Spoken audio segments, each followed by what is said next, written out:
importante. Vamos falar agora sobre urologia. Essa conversa aqui é para homens e mulheres. E vamos falar sobre o atendimento urológico e a importância do atendimento de urgência urológico. Ele é médico urologista lá no Hospital Urológico. Senhoras e senhores, vamos dar as boas-vindas para Mário Chamas com 2 M's. Mário, opa, seja muito bem-vindo. Obrigado, Prazer Renato. em recebê-lo, viu? Obrigado pela oportunidade de participar com você desse programa aqui. Já estava há algum tempo ansioso para conhecer o ambiente de vocês aqui. Eu gosto muito dos assuntos que vocês abordam. Então, para mim é um grande prazer estar aqui com vocês hoje. Que legal te receber aqui. Mário, me conta um pouquinho aqui. Você é de Brasília? Brasília. Nasci aqui em Brasília. Eu tenho uma trajetória um pouquinho diferente, porque eu acabei rodando muito antes de voltar para cá. Eu fiz a minha faculdade em Goiânia, na UFG. Ah, ok. Aí, na época, tinha um convênio com a Universidade de Miami. Aí eu fiz o último ano na Universidade de Miami, voltei para Brasília e acabei indo para Ribeirão Preto fazer cirurgia geral, na USP de Ribeirão. Lá já foi residência? Residência. Aí de Ribeirão eu fui para Porto Alegre fazer urologia. Fui descendo um pouquinho mais ali. Para quem faz urologia, é obrigatório passar pela cirurgia geral? É obrigatório. Tá, É obrigatório. igual cirurgia plástica, quem é cirurgião plástico tem que passar também. Isso. Tá. Há algum tempo atrás, talvez uns 20 anos atrás, 30, algumas áreas você fazia um concurso direto para a especialidade, mas isso foi acabando. Hoje em dia você é obrigado a passar pelo concurso da geral e depois passar pelo concurso da especialidade. A especialização em cirurgia geral é quanto tempo?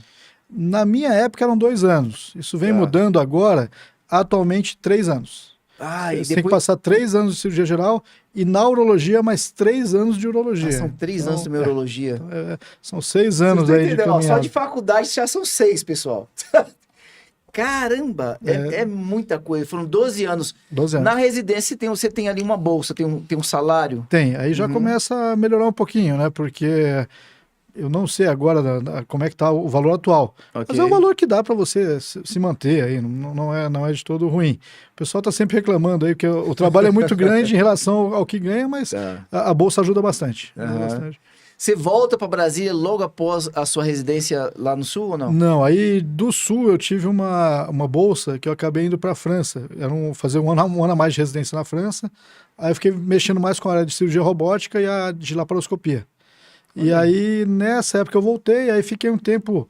Eu fui para Salvador, que eu gostava de praia e gostava de carnaval, vou tentar ficar em Salvador aqui. Eu fiquei um tempinho lá, tinha alguns parentes por lá, só que aí de lá eu acabei mudando um pouquinho o foco e quis voltar para o exterior. Aí eu fiz umas provas que você consegue validar o diploma, que é tipo revalida daqui. Eu fiz essas provas para validar o diploma e fui para Denver, no Colorado. Olha, cara. Aí eu fiquei como professor assistente no Colorado 2 anos. E aí, depois de um tempo, voltei para o Brasil e acabei voltando para Brasília. Aí fiquei quieto aqui um tempo aqui. Mas acabei rodando bastante antes de voltar para cá. Vamos lá, vamos ver se o Mário tá ficando por aqui hoje, se ele tá perto de ir embora. Você já tá há quanto tempo aqui em Brasília? Já voltei há 12 anos. Já. 12? Acho que agora não não vou sair mais não, vou ficar por aqui mesmo. Tá bom já. Casou, tem filhos ou não? Eu casei e separei, mas não tive filhos. Então tá liberado, pessoal. Segura que qualquer hora vai embora. Brincadeira. Cara, 12 anos, mas você gostou de Brasília? Você gosta de Brasília? Você é brasileiro? Eu nasci aqui é uma cidade boa, né? E tanto do ponto de vista de segurança, a parte de oportunidade de trabalho, o mercado de trabalho aqui é muito bom, não só na minha área, mas como todos os outros colegas que nasceram aqui, eles falam muito bem daqui, a parte de colocação no mercado de trabalho, a oportunidade de crescimento. Então, acho que foi uma boa ideia ter voltado para cá. Acho que não me arrependo, não. Vou ficar por aqui mesmo. Que bacana. Mário, agora fiquei com uma curiosidade aqui. Hoje você está em sala de aula ou não? Não, eu fiz na época dos Estados Unidos, eu fiquei como professor um tempão. Voltei para cá, eu fiz o doutorado e o pós-doutorado, mas acabei focando mais na parte medicina privada, né, que a gente chama, né? Eu fiquei um tempinho como voluntário na UNB, mas aí por questões práticas ali, acabou que a coisa não evoluiu do jeito que eu pensava. Eu faço pesquisas ainda, mas por minha conta mesmo, mas parte acadêmica eu já não estou vinculado a nenhuma instituição. Tem muito conhecimento aí. Eu estou olhando essa tua jornada, eu morei fora boa parte da minha vida, mas eu estava na época da escola, depois eu viajei sozinho. Agora você foi muito focado em cima da tua carreira. Tem muito investimento. Desculpa a pergunta, pessoal, você está com que idade hoje? 48. Você é novo ainda, tem uma jornada longa aí. Estão falando aí, Eu não sei se você quer aposentar cedo, né? Não, tem tempo. Mas se não, até uns tempo 80, 85 anos, pode estar bem nativo. Estão falando pessoal de mais de 30 anos aí para poder estar entregando muito para os seus pacientes, né? Me fala um pouquinho como é que hoje, quando a gente fala de urologia, e não quero me perder aqui em relação ao tema, mas eu fiquei bem curioso porque tem muita coisa bacana. Só antes da gente mergulhar aqui no tema, quando a gente fala de urologia hoje e quando a gente fala de medicina de uma forma geral, você teve experiência na Europa, você teve experiência nos Estados Unidos. Como é que você vê o Brasil a nível de medicina, olhando para tanto o velho continente quanto aqui os Estados Unidos? Olha, assim, na França é interessante que o sistema de ensino deles é muito diferente.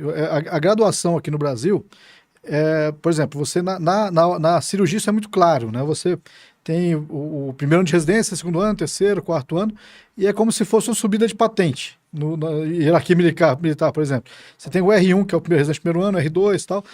O R1 tem algumas cirurgias de R1, que ele faz, que é aquela coisa mais simples. O R2 de R2, R3 de R3. Então você vai, à medida que você vai ficando mais experiente, você vai ganhando mais liberdade para fazer cirurgias mais complexas.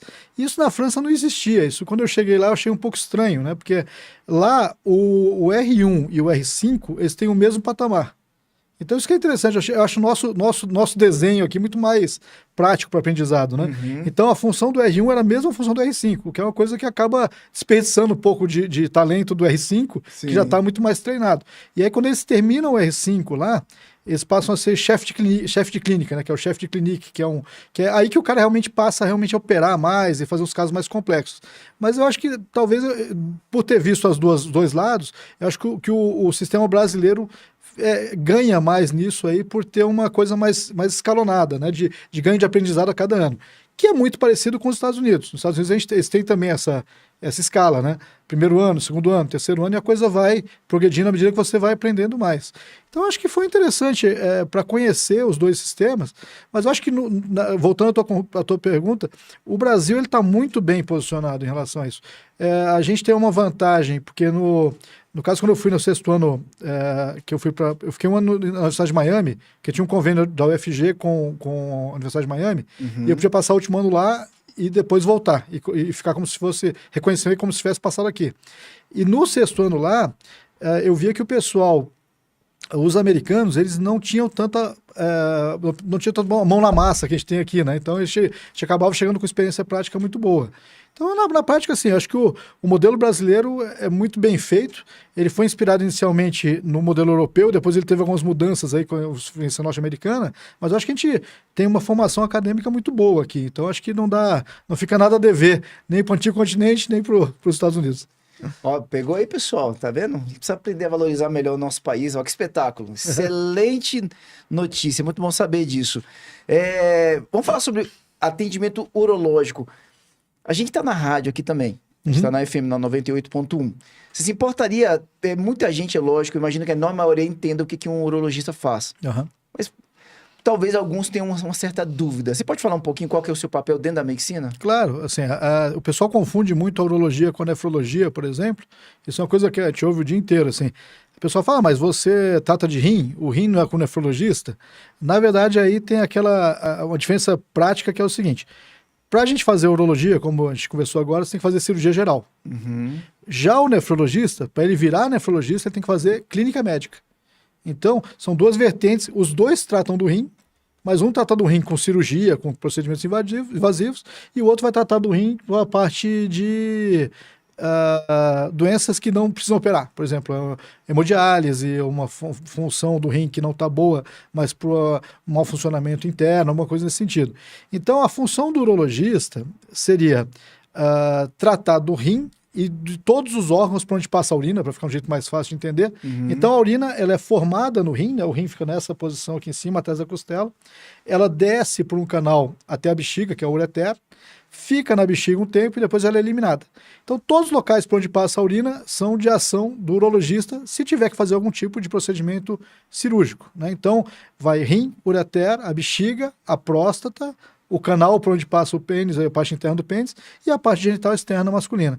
Então, o urologista ele atua basicamente em todos esses órgãos, né? Mas ele vai atuar mais nas situações que são necessários procedimentos cirúrgicos. Enquanto se for alguma coisa mais clínica, ficaria com o nefrologista. Quando a gente fala de cirurgia hoje, voltada para a área da urologia, quais são as principais? Olha, aqui em Brasília, né, por conta do clima e mesmo fora também é muito frequente, a gente tem muitos casos de pedras nos rins, né? Pedra no rim é um carro-chefe aí. Sim, sem Que dúvida. quem tem já não esquece, né? Tão cedo assim. Nunca, eu já tive, doutor. Meu Deus do céu, eu achava que gemer de dor era coisa de fresco. Até eu ter pedra nos rins. Meu Deus, é impressionante como é que dói, hein? Pedra é uma das coisas que a gente vê bastante. A parte de próstata também, uma avaliação muito comum. A próstata dá dois problemas principais. Um é o câncer de próstata, que a gente ouve falar toda hora, e o outro é o crescimento benigno da próstata, né? Então, quando ela cresce de maneira um pouquinho aumentada, ela pode obstruir o canal da urina e ter dificuldade para urinar. Isso é muito comum em paciente mais velho, né? Porque à medida que você vai envelhecendo, a próstata tende a aumentar de tamanho. Isso é uma coisa que todo mundo vai passar. Alguns em um ritmo mais rápido, alguns ritmos mais lento, mas o aumento da idade faz com que você tenha essa dificuldade para urinar pelo aumento da próstata de uma maneira mais ou menos geral, assim. Isso não tem algo que eu possa fazer, por exemplo, para poder me prevenir? Que o homem possa fazer para se prevenir? Olha, na verdade, assim, se você sobreviver e você chegar aos 80 anos, perto de 90% dos homens aos 80 anos vão ter algum grau de obstrução. Uhum. Isso é uma coisa que é normal, como aparecer uma ruga, o cabelo branco. Então é uma coisa que é esperada, né? O que você pode fazer para não aparecer a ruga, o cabelo branco? Lógico, você pode tratar melhor, alimentação, tá, isso aí, mas não tem como parar o tempo. Uhum. Então esse é um caminho que a gente vai acabar trilhando se você chegar aos 70, 80, 90 anos. O que pode ser feito? Aí entra a parte da prevenção. É essencial fazer uma avaliação de rotina com o urologista, porque o que a gente faz? Mesmo aquele paciente que não tem queixa, você faz uma avaliação mais completa e você consegue detectar quando começa a ter o problema. Então, por exemplo, você vai no meu consultório, você tem 45 anos, não tem queixa nenhuma, mas lá eu faço alguns exames, tipo um ultrassom, um exame de fluxo e tal, e eu vejo que você começou ali a ter uma diminuição do fluxo, um resíduo maior e tal, e às vezes nesses casos a gente entra com a medicação antes do problema aparecer para não deixar a coisa dar um problema lá na frente. Então, a resposta para a tua pergunta seria avaliação de rotina com o urologista uma vez por ano, que a gente consegue meio que equacionar a coisa de uma maneira mais segura. Muito bacana. O urologista, ele acaba trabalhando também com mulheres, né, doutor? Por exemplo, quando a gente fala de... como é que é quando a pessoa tem... Né, infecção urinária, a palavra é essa mesmo. Infecção urinária é mais comum em mulheres do que em homens, é isso mesmo? Isso mesmo. É mais uma questão de anatomia. O que acontece? Se você parar para pensar, o órgão genital da mulher... A uretra, que é onde sai a urina, ela está muito próxima ali do órgão genital. E nessa região que está próxima à vagina, tem um canal por onde passam as fezes também. Mesmo que você tenha uma higiene perfeita, vão ter bactérias ali que são normais para aquele local. Então, o que acontece? A mulher, ela tem uma anatomia que desfavorece ela com relação à infecção urinária. Tá. Porque o homem, por exemplo, o pênis faz com que esse canal que comunica até a bexiga fique bem afastado daquela área. Então é muito mais difícil você ter uma infecção urinária no homem por conta desses fatores anatômicos. E a mulher tem outros fatores ainda, porque na relação sexual, a lubrificação do local aumenta e a bactéria ela é empurrada para dentro da bexiga. Não que o marido levou a bactéria, é que pelo movimento da relação sexual, ele é empurrado para dentro da bexiga. Então, uma das orientações, até usando esse espaço aqui como um carta informativo, uma das coisas que a gente faz de orientação seria para depois da relação sexual, a mulher ir no banheiro e urinar. Isso é importante, porque aí aquela bactéria que está entrando, ela acaba sendo eliminada com a saída da urina. Então, isso já diminui muito o risco de infecção. Olha aí, pega aí, pessoal, isso é super importante. Doutor, eu estava te perguntando essa questão da mulher, porque a gente já tem uma cultura, estou falando da população, da mulher ir ao ginecologista uma vez ao ano, algumas vão a cada 6 meses e outras têm outras variações. Mas falando de uma forma geral é isso. A gente sabe que muitas mulheres não vão, mas boa parte da população aí vai, principalmente classe média baixa, costuma ir ao ginecologista. o homem, ele já é um... Nós, homens, temos mais resistência ao médico. Sim. Quando você traz aqui que o ideal seria anual, é tão interessante isso. Só que entra alguns desafios aqui. Quando vem um oftalmologista aqui, ele fala, o ideal é ir lá uma vez por ano. Aí você vem aqui, Mário, você fala assim, o ideal uma vez ao ano. Eu não sei se a gente começar a pegar outras áreas que vão dizer assim... Você vai ficar o tempo inteiro no médico. A tendência das pessoas acaba sendo, de repente, para um clínico geral. Sim, sim. Uhum. O que eu queria te perguntar é o seguinte, ir ao clínico geral uma vez por ano é suficiente ou não? Existe um risco de repente, não ir em algumas especializações? E se isso tem muito a ver, de repente, com a idade também da pessoa? Esse é o ponto-chave que você tocou. A idade é a resposta de tudo isso aí. Porque é o seguinte, o clínico geral, você ir dele, sei lá, aos 18 até os 40 anos, ele vai estar cobrindo muito bem, até melhor do que a gente. Ele vai ver outras áreas específicas e tal. Dos 40 anos para frente, a gente começa a ter uma incidência de problemas de próstata que vai aumentando progressivamente com o passar da idade. Então, os 40 você começa a ficar de olho, 45, 50, 55, 60. Se você pegar, por exemplo, mais de 60% dos cânceres de próstata são detectados com a população acima de 65 anos. Então, se esse paciente de 60 anos estiver indo num clínico geral, mas o clínico geral estiver preocupado só com a parte do coração dele, não for um clínico que tenha uma visão um pouquinho mais aberta, não pediu PSA, aí ele vai estar com uma avaliação, de certa forma, incompleta. Tá, né? Então, doutor, só explica pra gente o que é o PSA, por gentileza. certo, desculpa. O PSA, ele é um exame que é feito no sangue, tá? Ele é um exame extremamente simples, não é tão caro, até para quem não tem convênio, é um preço bem acessível, que é uma dosagem única. E esse exame, a gente, quando é dosado no homem, ele vai ajudar a prevenir a parte de câncer de próstata. Então, como é que funciona isso? A prevenção de câncer de próstata, hoje em dia, a gente tem 2 exames, o exame de toque e o exame de PSA. O PSA é uma amostra de sangue simples. Fazendo isso, se um dos dois estiver alterado, esse paciente tem um risco bem alto de ter alguma alteração na próstata. Aí são feitos os exames adicionais para avaliar isso. Então, o PSA, que é esse exame, ele é feito um exame simples de sangue, que não precisa de grandes preparos, aí tem algumas orientações só, mas é bem simples de ser feito. Tá, bom, deixa eu entender. Mas ele chega a substituir a necessidade do exame do toque? Não, as duas coisas andam juntas. Tá. Né? Porque assim, isso já foi estudado já por muitos anos aí, que é o seguinte, quando você tem um paciente com PSA normal, não necessariamente ele é um paciente saudável. Por quê? Em 17% dos casos, pode ter um câncer de próstata e não aumentar o PSA. E nesses casos, geralmente, o toque dá alterado, porque são tumores um pouco mais agressivos, que não aumentam o PSA.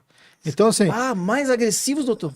Porque quando você... Aí entra um pouquinho em detalhes da especialidade. Okay. Mas, por exemplo, o tumor...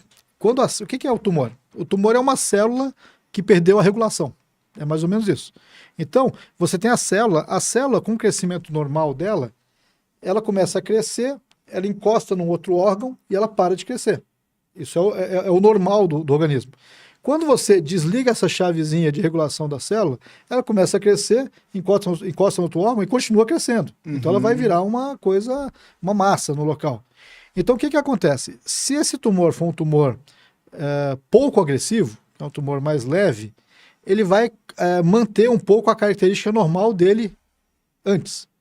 Se ele for um tumor muito agressivo, um tumor assim, realmente aqueles ruins, assim, crescimento rápido e tal, às vezes ele é tão ruim que ele perde um pouco a característica inicial e ele para de produzir o PSA. Então é mais ou menos assim, não sei se ficou muito claro aí. Entendi. Mas assim, aqueles tumores ruins, que são Gleason 9, Gleason 10, que é uma graduação da gravidade do tumor, muitas vezes ele tá lá, ele tá dando problema e o PSA não aumentou.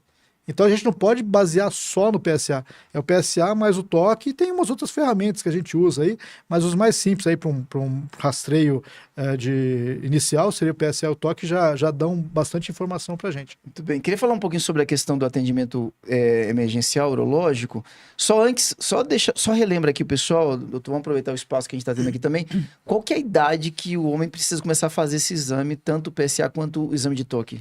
Então, aí tem até, isso é interessante, porque assim, isso foi motivo de muita discussão entre as sociedades de urologia, de clínica médica, sociedades médicas em geral, que seria bater o martelo e falar assim, olha, a partir de tantos anos você faz. Porque uma falava uma, outra falava outra, tal. Um consenso que a gente chega mais ou menos é o seguinte, Se o paciente for um paciente de baixo risco, é uma situação, de médio risco é outra e de alto risco é outra. Em que sentido? A gente vai sempre avaliar, quando o paciente chega no consultório, eu olho para ele e falo, olha, esse paciente ele tem um risco muito alto de ter câncer de próstata. Por quê? Aí vem os fatores. Ele tem 3 parentes com câncer de próstata. Tem questão genética, histórica. Genética. A genética, ela dá um peso muito alto. Sempre que se fala de câncer, pesa, né? A questão genética. Na próstata, bastante. Porque aí a gente tem alguns estudos que mostram, se você tiver parente de primeiro grau que teve câncer de próstata antes dos 65 anos de idade, esse detalhe é importante, que os que têm tumor mais cedo são os que têm maior ligação com a herança genética. Então, você tem um parente de primeiro grau antes de 65 anos de idade, 65 ou menos, que aumenta muito a sua chance. E aí, nesses casos aí, se você tiver um paciente que tem 2, 3 parentes de primeiro grau, raça negra também, não se sabe explicar por quê. A raça negra, ela tem uma incidência muito maior de tumores e tumores mais agressivos do que o habitual. Isso é um achado estatístico, né, que já foi muito bem demonstrado. E aí tem a raça negra, a raça branca e a raça amarela, os asiáticos. Os asiáticos são o contrário. Eles têm uma chance muito menor de ter câncer de próstata e geralmente câncer de próstata não tão agressivos. Não tem explicação para isso, talvez herança genética antiga, mas se você tem um paciente que é da raça negra, a gente tem que ficar de olho mais nele aí do que o normal para detectar o tumor aí de maneira mais precoce. Então isso é muito importante. Então, nesses casos, voltando para não ficar muito rodeado aqui, o que a gente faz? Se o paciente tiver um altíssimo risco, aos 40 anos eu começo a dar uma olhada nele. Os exames, vejo. Um risco intermediário ali e tal, um intermediário para alto, 45. E um risco baixo, 50 anos. É difícil você explicar isso para a população geral. Então, o que eu pessoalmente faço com orientação? Vai aos 40 anos na primeira consulta. Nessa primeira consulta, o urologista vai olhar para você, vai mapear lá, falar, não, você está bem aí, vamos começar a olhar só aos 50 e tal. Mas aí você consegue já fazer isso com mais segurança. Então, eu acho que seria interessante a primeira avaliação aos 40, e aí daí para frente o próprio urologista vai meio que definir aí os caminhos aí, se é um paciente de alto, médio ou baixo risco. Vamos supor que a pessoa começa a fazer com 50 anos, fez os 2 exames, daqui a um ano você volta, vamos repetir os exames. Isso, exatamente. Esse é o padrão. Isso. Vamos lá, doutor, vamos falar um pouquinho sobre atendimento de emergência urológico. Olhando para Brasília, eu imagino que o atendimento de emergência esteja mais voltado para essa questão da pedra nos rins, ou não? Bastante, né? Mas a pedra não é a única, não é o único vilão que a gente encara, né? Então, assim, tem muitas coisas que geram um problema grave aí na urologia. Eu vou tentar lembrar de algumas aqui só para a gente ilustrar. Uma, por exemplo, você tem, às vezes, obstrução urinária, aquele paciente que, por algum motivo, não consegue urinar.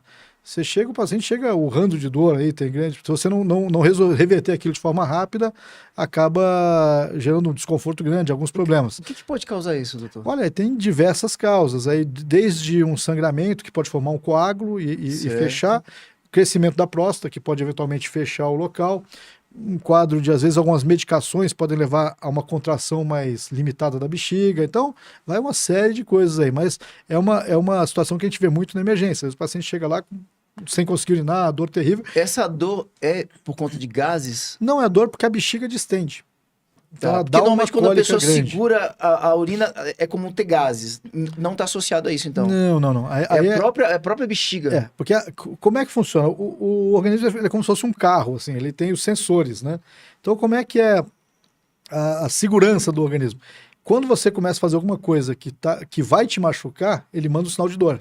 Tá ok. A dor, ela é benéfica, na verdade. A dor, ela ajuda a gente. Porque, por exemplo, eu tô pisando num lugar, tem um prego, eu pisei no prego, doeu, eu puxei a perna. Então, nesse caso, a dor, ela acontece por quê? A bexiga não está esvaziando. O rim aqui está produzindo urina, está descendo lá embaixo. Então, ela vai subindo, enchendo. Se você não consegue esvaziar, ela vai encher um ponto que ela vai estar perto de explodir, literalmente. Aí o organismo manda um sinal e fala, dói aí para você resolve esse negócio, aí se vira, né? Então a dor é, na verdade, uma aliada nossa, né? Pra gente agir de uma maneira para resolver o problema e voltar à situação normal. Me diz aqui, Mário, a pedra nos rins não seria uma razão de bloqueio de urina? Aí vamos lá. Aí você tem que pensar na anatomia, né? Digamos que o rim está aqui em cima.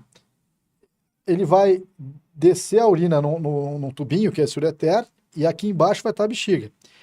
Enquanto a pedra está no rim, ela não dói. Isso às vezes o pessoal não entende. Fala, pô, mas eu tenho 20 pedras. Não dói.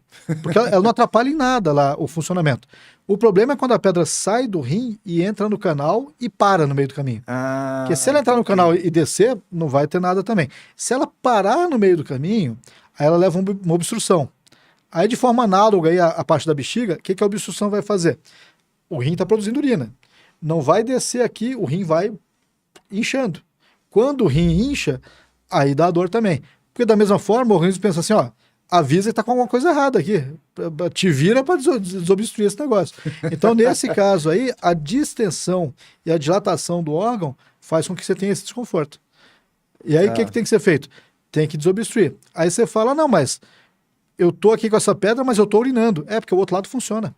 Ah, sim, porque eu tenho 2 rins. O outro lado funciona. Então, o fato de você ter uma obstrução lateral não vai fazer com que você pare de produzir urina. Então, tem uns detalhezinhos aí que a gente vai ajustando, mas na prática, as principais seriam pedra nos rins, obstrução urinária, às vezes quadros de infecção, né? Às vezes tem um paciente que tem infecção grave, uma cistite com mais sintomas. Então, assim, tem uma série de coisas. Tem as menos comuns, né, que até eu não sei se você ia chegar nesse ponto aí, mas a parte de fratura no pênis, por exemplo, que é uma situação catastrófica, né? Que pode acontecer. Doutor, fala sobre isso, por gente. Só de pensar já dói, né? Ai, fratura no pênis. Como é que isso acontece? É no ato sexual ou não? É no ato sexual. Então, assim, o que acontece? Quando você fala em fratura no pênis, geralmente o acadêmico de medicina fala, mas como? Não tem osso no pênis, como é que vai quebrar isso aí? Então é uma coisa que, talvez o nome leve a esse erro, mas o osso, o pênis não tem osso, mas ele tem 2 estruturas que são dentro do pênis, que são como se fossem 2 colunas, assim. Ok. Como é que é feita a ereção? Se eu começar a me estender muito, você me avisa aí, que eu vou começar a fogar aqui. Como é que é feita a ereção? São duas estruturas que quando elas estão vazias, o pênis fica flácido, e aí tem um tubinho que entra o sangue, que é a artéria, e um tubinho que sai o sangue, que é a veia. O normal, ele fica girando o sangue normalmente. Quando você tem um estímulo que gera ereção, ele fecha a parte da veia, e aí só vai entrando sangue. Quando entra o sangue, ele vai subindo e leva a ereção. O que acontece? Quando você está com a ereção, você está com essas duas estruturas bem rígidas ali. Quando você tem, durante a relação, alguma situação que você tem uma dobra no pênis de maneira mais agressiva, isso pode acontecer, já foi estudado diversos tipos de posições que tem maior risco, menor risco, situações e tal. Seria quando você dobra o pênis de maneira muito agressiva, você pode romper uma dessas áreas e causar literalmente um sangramento aí, a gente chama o pênis em berinjela, né, que fica um hematoma grande, fica parecendo literalmente uma berinjela. Então, inchado e roxo. Né? Meu Deus. E a característica disso é que você geralmente perde a ereção de maneira rápida, né? Porque dá uma dor, abrupto ali. Isso. E você também tem um desconforto no local importante. Aí fica também aí, aproveitando esse espaço aqui, a dica, né? Se eventualmente uma situação dessa, que é uma situação bem chata acontecer, tem o risco do paciente ficar com vergonha, né? Fala, pá, vergonha, com medo. Ah, não, vou chegar no médico e falar que eu tô com esse problema aqui, tal, e ir para casa e tentar resolver em casa. Não façam isso. Não façam isso. Já tem muitos estudos demonstrando que se você fizer uma correção cirúrgica rápida, a chance de você ter um problema diminui muito, diminui bastante. O que é uma correção cirúrgica rápida? Literalmente ir para o hospital, a gente faz uma incisão em volta do pênis e literalmente costura a área que foi machucada. E com isso, aí, a imensa maioria dos pacientes volta a ter ereção se for feito em um tempo hábil. Então, qual que é o grande erro aí dessa história toda?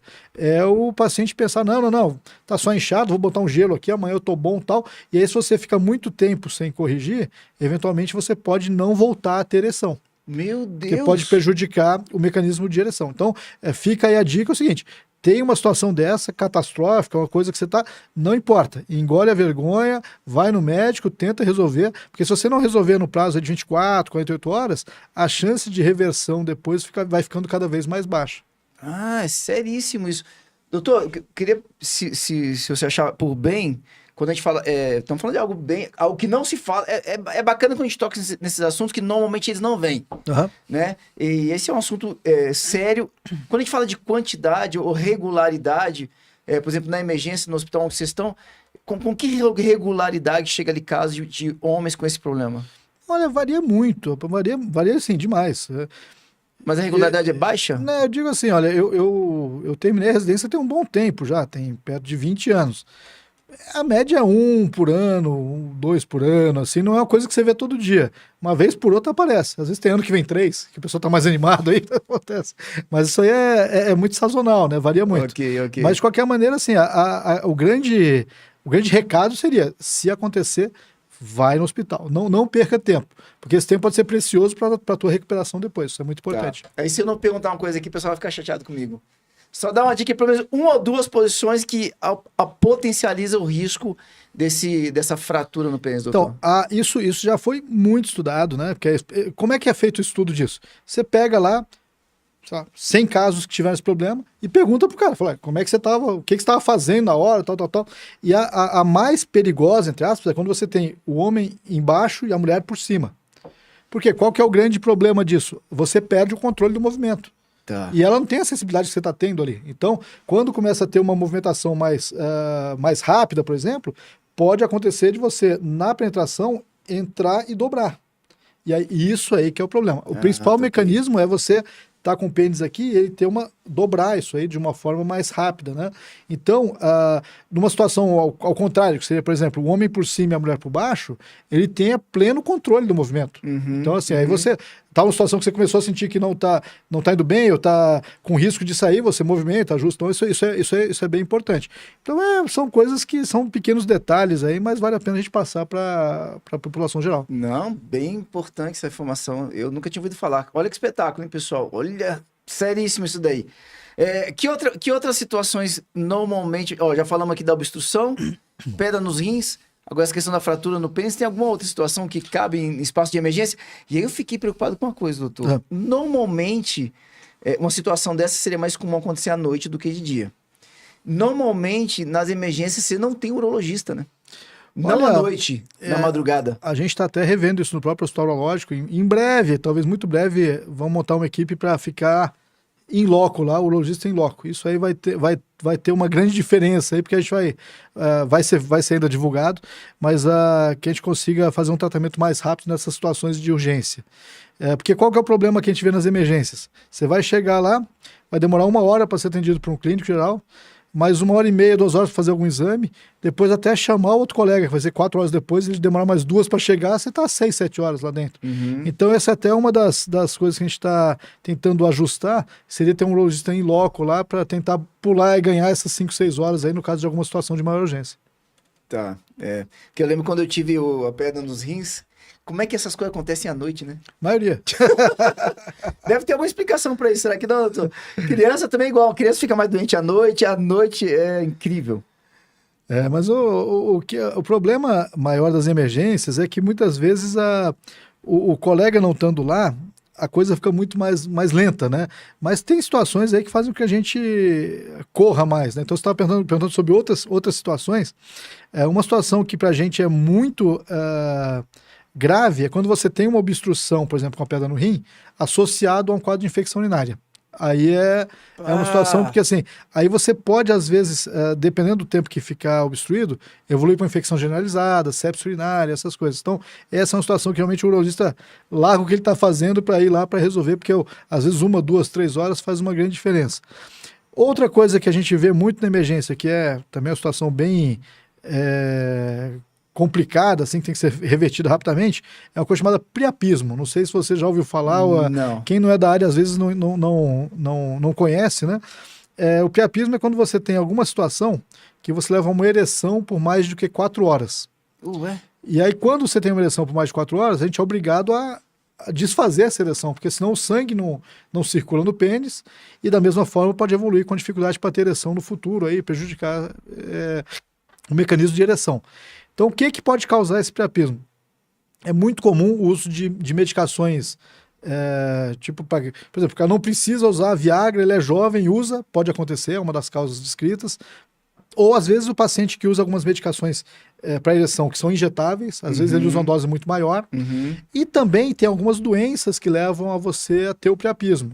exemplo, doenças do sangue, leucemia, anemia falciforme, tem vários outros. Então, assim, da mesma forma como a parte da fratura do pênis, esse caso aí também é uma coisa que a gente tem que botar na cabeça do paciente que ele precisa ir rápido para emergência.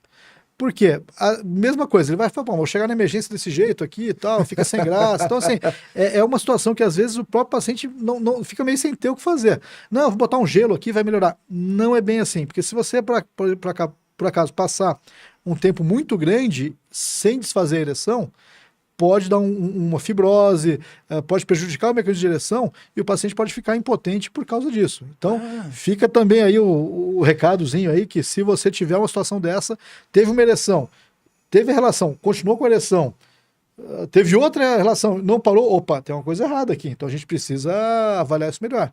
E aí o que é feito? Vai na emergência, chama o urologista, dá uma olhada, e a gente tem maneiras de reverter isso aí, né, que tem algumas medicações que você usa para desfazer a ereção, e aí com isso você acaba protegendo o paciente para que ele possa voltar a ter ereção depois de novo, sem maiores problemas.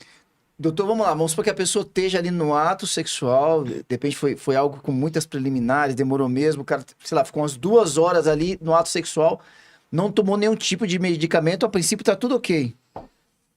Esse momento que você tá falando, já teve o ato sexual, o cara já ejaculou, de repente até teve um segundo ato sexual, ejaculou novamente. No pós-ato sexual, a ereção, ela permanece. Aí é o seguinte, não é sempre relacionado à relação sexual. Como, por exemplo, você tem esses casos que são relacionados à doença do sangue, que é anemia falciforme, algumas leucemias, o paciente pode estar dormindo e começar a ter uma ereção e falou, opa, não parar. Ele vê com uma ereção que não é aquela ereção normal. Tá. No caso das relações, é muito comum quando o paciente faz algum tipo de medicação. Porque tem uma medicação que a gente faz que você aplica diretamente no pênis. E se a dose for um pouquinho mais alta, isso pode levar a essa ereção mais longa. E essa ereção mais longa é que é um problema. Então, digamos que teve a relação 1, 2 vezes lá. Qual que é o normal? Tem uma coisa chamada período refratário. O que é o período refratário? O organismo ele é sábio, né? Ele faz o seguinte, são 2 sistemas que controlam a ereção, que é o sistema simpático e o sistema parasimpático. Na verdade, tudo que você tem no seu organismo que você não controla com a sua mente, ele é regido por esses sistemas, que é o sistema parasimpático e o simpático. Um vai acelerar e o outro vai botar um freio. Por exemplo, o intestino está indo mais rápido, mais lento, ele está agindo nisso. Eu estou com o coração acelerado ou mais lento, ele também está agindo. E da mesma forma na ereção ele vai agir também. Então como é que funciona? O sistema parasimpático vai levar a você ter ereção e o sistema simpático a você ejacular. Então como é que funciona? É um contra o outro. Quando você teve ereção e ejaculou, ele vai perder a ereção, que é o normal. Então para quê? Para você se resguardar e se preparar para eventualmente uma segunda relação, que não precisa ser no mesmo dia, outro dia qualquer.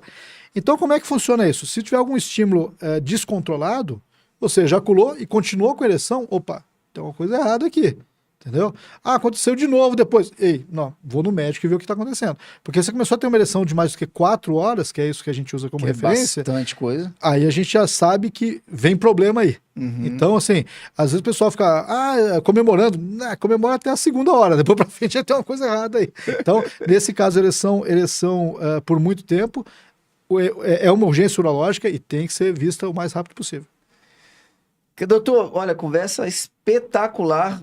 Adoro quando a gente conversa e vem coisas novas assim que a gente até então não tinha conversado ainda. A gente já recebeu vários urologistas aqui e é bacana quando vem algo diferente, né? Tem muita coisa na urologia hoje voltada até para a questão estética e tudo mais. As pessoas têm curiosidade, mas hoje a gente trouxe aqui, olha, questões muito interessantes. Acho que vale muito a pena para quem está acompanhando compartilhar com outras pessoas. Lembrando que foi gravado aqui no YouTube. Quem está acompanhando pela rádio ou pelo Instagram, a gente está ao vivo aqui no YouTube no canal Doses Milionárias. Bate-papo extremamente importante para homens e para mulheres, mas eu diria de forma especial para os homens. Queria te agradecer demais, doutor Mário. Foi um prazer. Você possa voltar mais vezes aqui. A gente tem programas em outras rádios também. Eu queria ter liberdade depois de estar convidando para você estar com a gente em outros lugares, falando com mais pessoas. Foi muito boa a conversa. Quero, como brasileiro, agradecer toda a sua dedicação, muitos anos de estudo, muita entrega.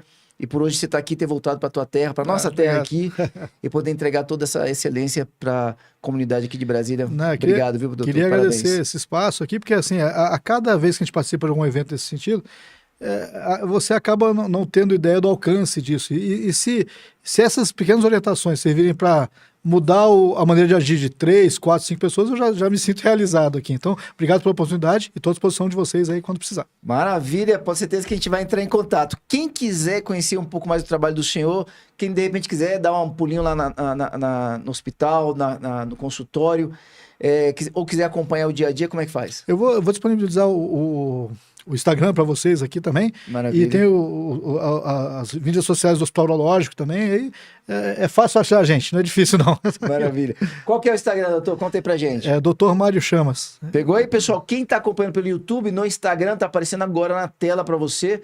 Quem tá na rádio, Dr. Mário Chamas. O doutor é o DRzinho só, tá, pessoal? Isso. DR de doutor. DR Mário Chamas. Chamas com 2 M's. Certinho? Obrigado, viu? Doutor, muito boa a conversa. Obrigado, Precisando, Deus, viu? estamos à disposição.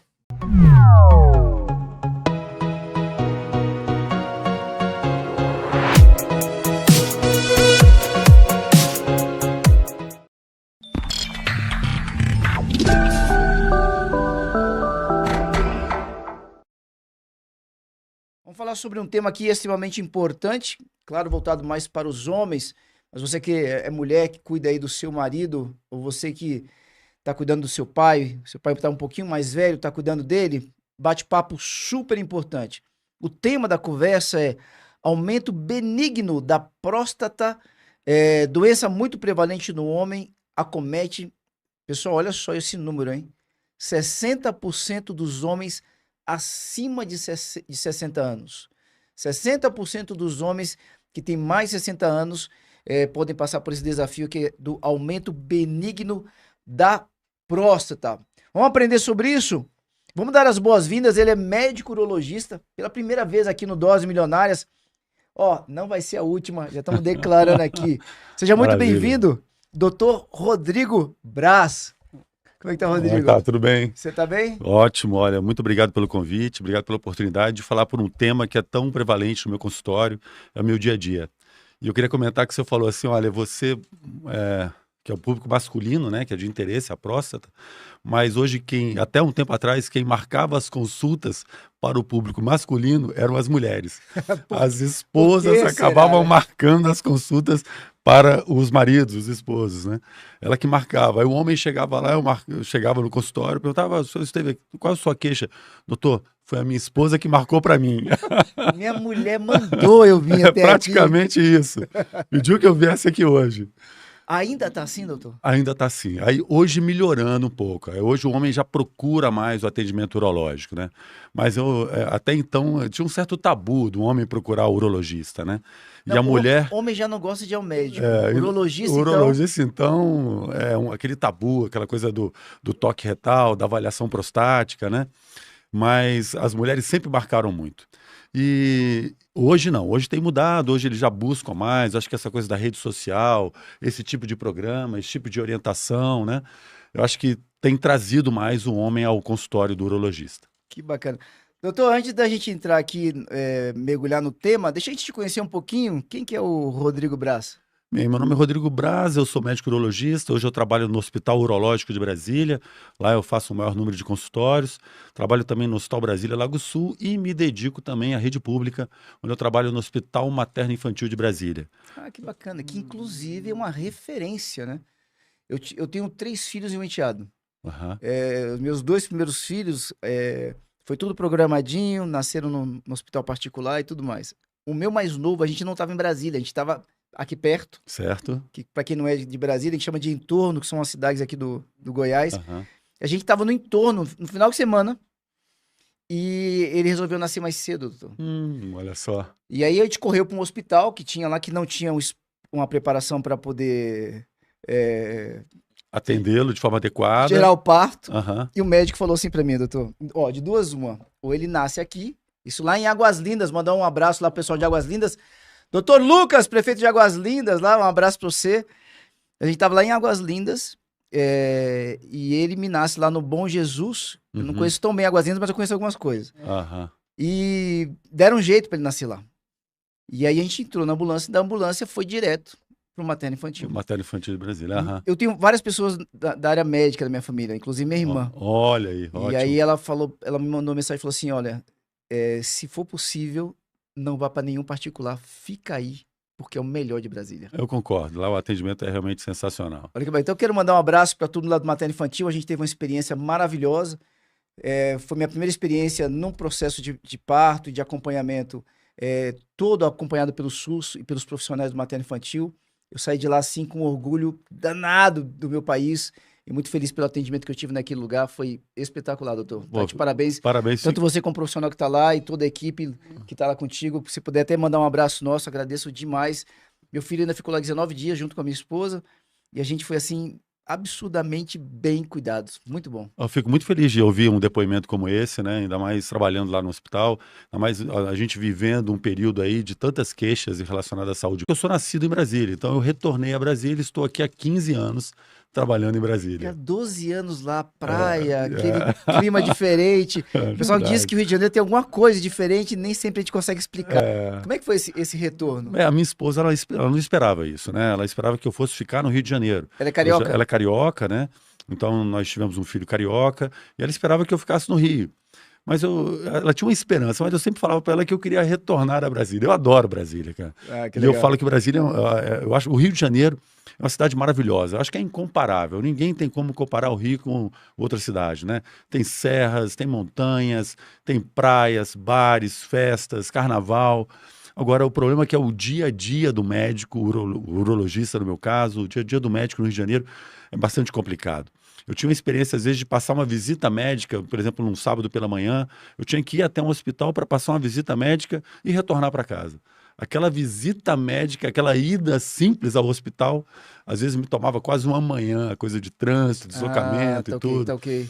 Então, tem esses pequenos problemas. Mas o Rio de Janeiro é uma cidade maravilhosa, só que Brasília é a minha cidade natal, eu preferi retornar. Ou seja, apesar de ser uma cidade incrível, quando se fala de qualidade de vida, Brasília ganha. Exatamente. Eu acho que Brasília ganha em termos de qualidade de vida. Quero mandar um abraço para meus amigos carioca depois dessa aqui, ó. Você fica com essa aí para esse final de semana. Muito bom. Bom saber disso. Chupa, seus cariocas. Só uma brincadeira, viu, doutor? Que bacana. Mas sua esposa se sentiu bem recebida pelos brasileiros? Pois é, então, para o carioca se adaptar à Brasília é meio complicado, né?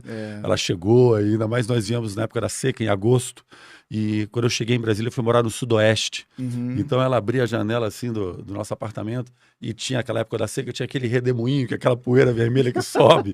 Imagina, ela morava de frente à praia, lá na Barra da Tijuca, né? No Poço 4. Ela abria a janela, via o mar. Aí depois ela abria a janela aqui em Brasília e via aquele redemoinho de poeira. Mas aos poucos ela foi se adaptando, ela começou a trabalhar aqui, ela é dermatologista, né? Ah, que bacana, ela então também é ela médica. foi tendo espaço, fazendo amizades, nós tivemos os filhos também foram se adaptando à cidade, também fazendo novas amizades, aí somos amigos dos pais, dos amigos dos nossos filhos, então nós fomos aumentando a nossa rede de amizades. Aí hoje, eu acho que ela hoje não pensa em voltar mais para o Rio de Janeiro. Que bacana, que bacana. Como é que é o nome dela? É Marcele Castro. Marcele, seja muito bem-vinda aqui a Brasília, uma carioca aqui nessa terra que, aliás, quando tudo começou aqui, recebemos muitos cariocas, que foi o processo de trazer a capital do Brasil para Brasília. Muita gente veio para cá. É isso aí. Rodrigo, vamos mergulhar um pouco aqui na tua profissão, a questão da próstata, que é o câncer, perdendo, é lógico, para câncer de pele, que é mundialmente número 1 para todo mundo, tanto para homem quanto para mulher. Mas quando a gente fala de câncer só para homens, próstata, ele é campeão no Brasil e mundialmente, não é isso? Exatamente. É o câncer que só pede para realmente o câncer de pele não melanoma, né? O câncer de próstata, hoje nós temos as campanhas de prevenção do câncer de próstata, né? Porque o câncer de próstata ele é completamente assintomático. Por isso que a gente convida e incentiva e fala da importância de ir até o médico urologista para a gente fazer os exames preventivos, né? Vou fazer uma pergunta, parece um pouquinho boba, doutor. É só porque a gente está na rádio, está falando com muita gente. Perfeito. E todo tipo de público acaba acompanhando. Claro. Quando você fala assintomático, é porque não tem sem sintomas, sintoma, né? Perfeito. Às vezes eu uso um termo médico, por favor, me corrija. Tem caso, uma doutor. coisa, é sem querer, às vezes, acaba lógico. saindo. Muita gente entendeu, Mas Aham. uma ou outra, de repente, perde essa palavra Perfeito, e é isso mesmo. desconecta. Isso, ou seja, a pessoa não tem um sintoma para falar assim. Zero, nem uma pitadinha de O dor câncer de contada, próstata, nada. quando ele apresenta algum sintoma, é porque, na maioria das vezes, a doença já é uma doença muito, vamos dizer, avançada e a gente, às vezes, não consegue mais fazer um tratamento curativo de forma eficiente. Então, por isso a importância de ir até o médico urologista para que a gente peça alguns exames e possa fazer o diagnóstico. A gente vai pedir alguns exames de laboratório, nós vamos fazer o toque retal em alguns casos, e às vezes a gente evolui para uma ressonância nuclear magnética, multiparamétrica da próstata, para a gente avaliar se aquele paciente vai ter a indicação de uma biópsia de próstata ou não. E aí o que fica também para as pessoas saberem, peraí, mas quando é que eu devo ir ao urologista? Uhum. A gente orienta que o urologista hoje é um médico que cuida da saúde masculina, saúde do homem. Apesar do urologista não ser um médico só de homem. Atendemos também mulheres que têm as patologias do trato urinário, né? Ok. Mas basicamente é o seguinte, a gente orienta o seguinte, se o paciente tiver um aumento do risco de câncer de próstata, ou seja, se tiver um familiar com câncer de próstata na família, se ele for obeso, ou se ele for negro, a investigação do câncer de próstata começa aos 45 anos. Vamos repetir aqui, doutor, por gentileza? 45 anos, 45 é bem novo, hein, anos, pessoal? jovem, 45 anos para aqueles que têm histórico de câncer de próstata na família. A Por família exemplo, que- ele teve um pai que teve câncer de próstata. Esse paciente tem 2 vezes mais chance de desenvolver um câncer de próstata. Então a investigação dele começa aos 45 anos. Uhum. E tem gente que teve o pai e o irmão com câncer de próstata. Caramba. Um irmão mais velho com câncer de próstata. E isso a chance quase que quadruplica a chance desse paciente ter câncer de próstata. Então, a investigação começa aos 45 anos. E fica também esse recado para os obesos, que também têm essa predisposição. E os homens negros, que também, por um padrão genético, precisam começar a investigação aos 45. E para a população de forma geral, nós começaríamos aos 50 anos essa investigação do câncer de próstata. Muito Que é o que a gente fala o novembro azul, né? E a gente explica que não precisa ir no consultório do urologista só no mês de novembro, que estamos lá à disposição para fazer esses exames, né? E agora, nós estamos falando sobre câncer de próstata, Ok. mas uma queixa muito frequente no consultório são sintomas, Léo, de hiperplasia prostática benigna, que é o aumento benigno da próstata. Ou seja, o paciente tem uma próstata aumentada, sem ter câncer e apresenta uma série de sintomas. E eu vou te falar qual é um sintoma muito comum. O paciente chega no consultório e fala assim, doutor, eu acordo 3 a 4 vezes à noite para ir ao banheiro. Que é 3 a 4 vezes. à noite. Ou seja, ele interrompe várias vezes o sono dele. Então esse paciente vai ter sonolência diurna, perda de memória, alteração hormonal, né, cansaço. Então, por conta de uma hiperplasia prostática não tratada. E aí alguns falam assim, não, doutor, sabe o que é? Eu bebo muita água à noite. Só que às vezes não é só a ingesta de líquidos à noite. Às vezes ele já tem sintomas de hiperplasia. Quais são os sintomas de hiperplasia, Léo? Só para que os ouvintes possam entender um pouquinho e até poder direcionar os maridos, saber se já está na hora de ir no consultório ou não. O paciente começa a ir mais vezes ao banheiro. Quer ver um exemplo típico? É o paciente que vai a um filme, vai a um cinema, e aí o filme é um pouquinho mais prolongado, às vezes 2 horas de filme e tal, e ele precisa sair da sala de cinema para urinar. O outro exemplo, ele pega um avião, vai Brasília-São Paulo, um voo curto, e ele quer sentar no corredor porque ele quer ir ao banheiro. Tá, 1h20 de voo só. 1h20, ele se sente naquela...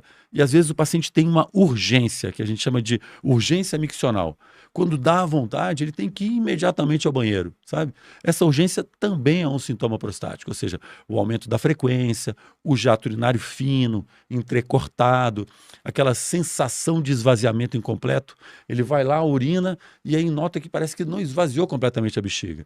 Isso são sintomas de hiperplasia prostática benigna, ou seja, um aumento benigno sem que tenha câncer, sem estar relacionado ao câncer de próstata. Uhum.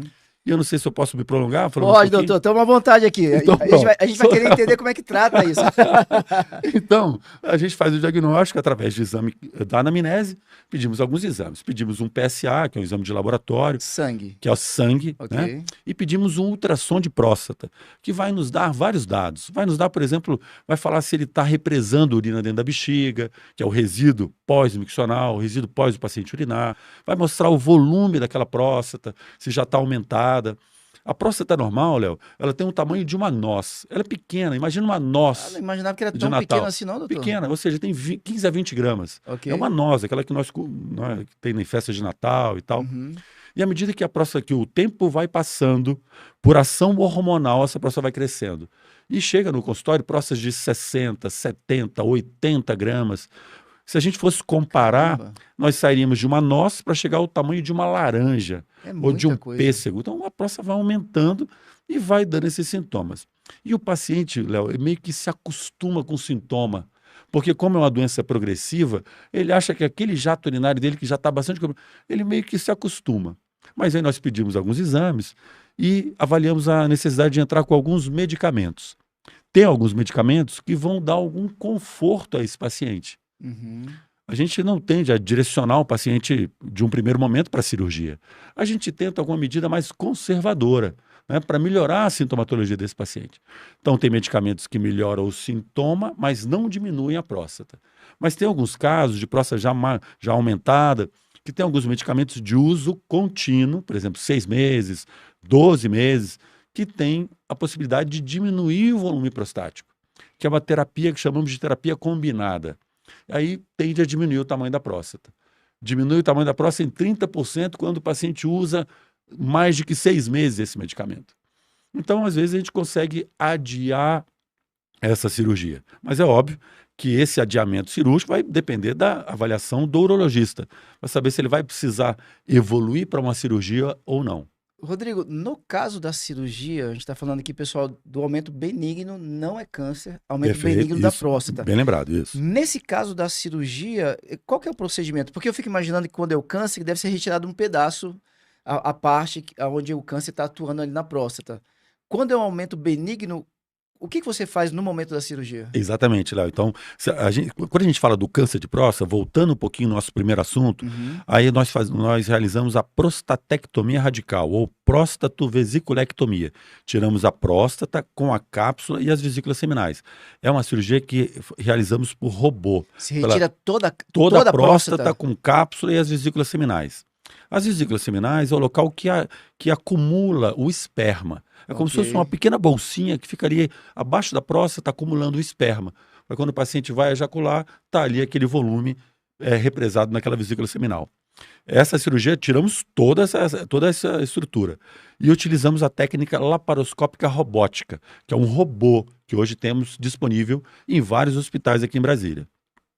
E existe o tratamento para hiperplasia prostática benigna, ou seja, próstatas doentes, próstatas aumentadas, mas sem câncer. Uhum. E aí utilizamos hoje a técnica padrão ouro, chama HOLEP, HOLEP. HOLEP vem da sigla em inglês de Holmium Laser Enucleation Prostate, né? É uma enucleação prostática laser. Essa técnica, Léo, tem uma vantagem. Primeiro, ela é feita com uma fibra laser de alta potência, onde podemos fazer uma dissecção anatômica da próstata. Imagine você uma laranja, onde eu vou tirar uma mexerica, vou colocar uma mexerica, né? O pocã, a mexerica pocã, aqui no nosso estado nós chamamos de mexerica, né? Uhum. É o tangerina, o mexerica, e você retira a polpa, o suco, e fica só a casca. O HOLEP realiza essa técnica, faz a enucleação do tecido glandular da próstata, deixando apenas a cápsula. Qual é a vantagem? A gente consegue dissecar o tecido, cortar o tecido e já cauterizar ao mesmo tempo. Então diminui a chance de sangramento, alta precoce, o paciente vai para casa mais precocemente e ele tira, quando ele sai do centro cirúrgico, ele sai usando uma sonda em irrigação. Irrigação é um soro, Léo, que entra na bexiga e serve para lavar a bexiga e tirar o sangue que possa sair da próstata. Então ele entra com o soro na bexiga, pela sonda, passa na bexiga e sai, passa na bexiga e sai, e vai lavando a bexiga. Então, essa sonda a gente pode retirar em 24 horas. E o paciente já vai para casa, podendo realizar várias atividades diárias dele, né? Ou seja, uma cirurgia com alta precoce, retorno precoce às atividades, e vem ao benefício. Com a grande vantagem de esse paciente, como foi retirado todo o adenoma, nunca mais vai precisar ser submetido a uma nova cirurgia para o tratamento da hiperplasia, porque não ficou tecido residual. Uhum. Então, aquele tecido não volta a crescer. Diferente, Léo, da técnica utilizada anteriormente. A técnica convencional, vou chamar assim, ou a técnica habitualmente utilizada por nós urologistas durante muitos anos, foi a ressecção transuretral de próstata. E como é essa cirurgia, Léo? Essa cirurgia é como se fizéssemos uma raspagem, como se fosse um cortador de queijo. Sim. É um cortador de queijo que você vai raspando a próstata, como se você estivesse cortando um queijo. Você raspa a próstata, abre o canal do paciente, mas ali fica adenoma residual. Fica tecido prostático residual com essa técnica de RTU de próstata. Ou seja, daqui a um tempo, essa próstata, esse resíduo prostático, ele volta a crescer.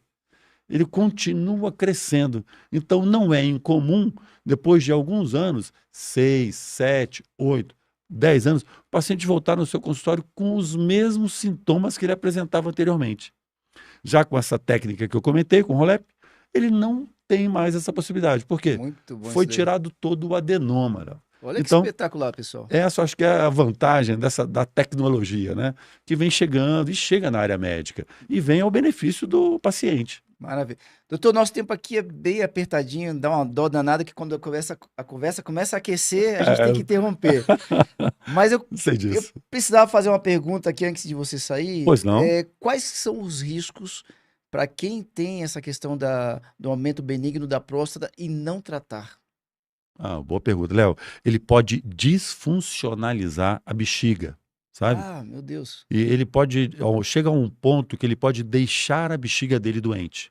E dependendo do grau de hiperplasia não tratada, ele pode ter o que a gente chama de refluxo vésico ureteral, refluxo de urina da bexiga para os ureteres, comprometendo até o trato urinário superior, os rins, ureter, paciente que pode evoluir com insuficiência renal, em casos mais graves, com dilatação das vias urinárias e insuficiência renal por uma hiperplasia não tratada. A maioria alguns pacientes chegam a ter que usar uma sonda, porque travam a urina.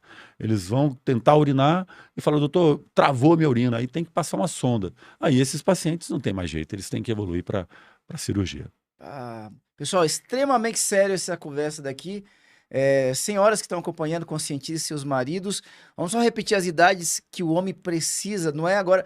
Você deveria estar indo mais cedo, mas se não foi até então, nessas idades aqui é obrigatório. Quais são as idades, doutor? Para a prevenção do câncer de próstata, 45 anos para o grupo de risco, ou seja, obesos, negros e pacientes com histórico familiar de câncer de próstata na família, e aos 50 anos para a população geral.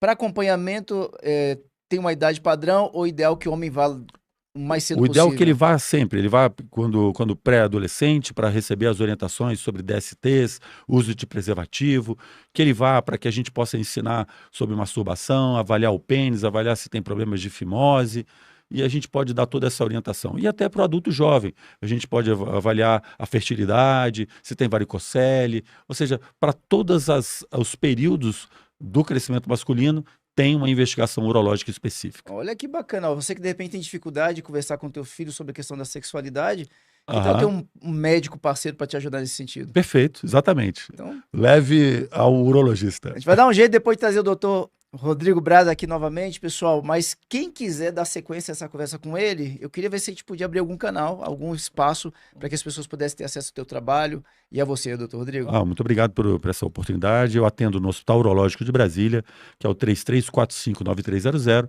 Podem me encontrar também através do meu site, rodrigobraz.com.br, e também no Instagram, @rodrigobraz_Q. Pegou aí, pessoal? Lá no Instagram, Rodrigo Braz, com Z no final, Rodrigo Braz, underline Q. Com Z, né? Isso, com Rodrigo Z, Braz, underline Q. Beleza?